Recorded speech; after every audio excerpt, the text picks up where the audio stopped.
Hello po guys. Shout out po guys. Nandito po ako sa bahay ngayon. Sa bahay.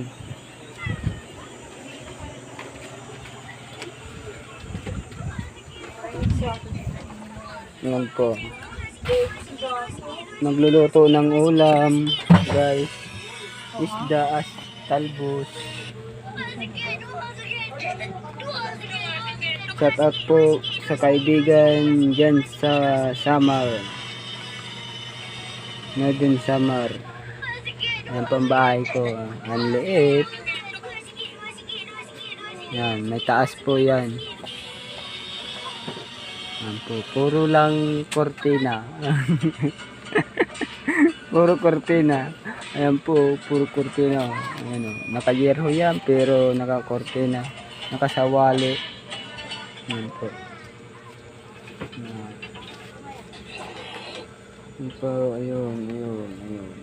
Ayan ang mga anak ko po.